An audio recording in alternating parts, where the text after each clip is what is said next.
امام غزالی رحمۃ اللہ علیہ نے دنیا کی مثال ایک بہترین انداز سے سمجھائی ہے۔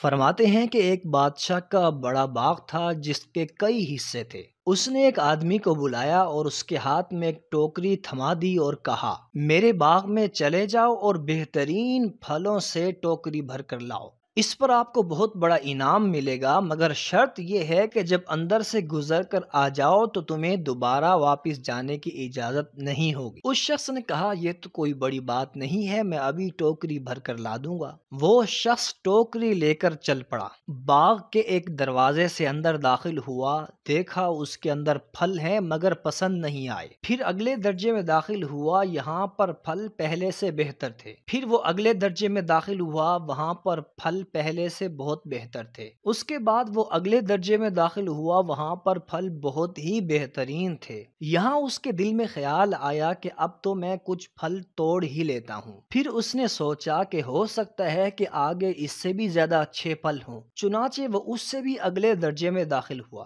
وہاں پہنچ کر کیا دیکھتا ہے کہ وہاں پر تو کسی بھی درخت پر پھل ہے ہی نہیں۔ اس نے بہت افسوس کیا کہ کاش میں پہلے ہی درجے سے پھل توڑ لیتا، پہلے ہی درجے میں اپنی ٹوکری بھر لیتا تو آج میری ٹوکری خالی نہ ہوتی۔ اب میں بادشاہ کو کس طرح منہ دکھاؤں گا؟ امام غزالی رحمۃ اللہ علیہ فرماتے ہیں، اے پیارے دوست، بادشاہ اللہ رب العزت کی مثال کی مانند ہے، اور انسان جو باغ میں جا رہا تھا وہ تیری مثال ہے، اور ٹوکری سے مراد تیرا اعمال نامہ ہے۔ زندگی کی مثال باغ کی مانند ہے، اور اس کے مختلف حصے اور درجے تیری زندگی کے ہر دن کی مانند ہیں۔ اب تجھے ہر دن میں نیکیوں کے پھل توڑنے کا حکم دیا گیا ہے، لیکن تو روز سوچتا ہے کہ میں کل سے نیک بن جاؤں گا، یعنی اگلے درجے سے پھل توڑوں گا۔ تیرا اگلا دن نہ آ سکے گا اور تجھے اسی دن اللہ کے حضور جانا پڑے گا۔ سب ٹھاٹ پڑا رہ جائے گا جب لاد چلے گا بنجارا،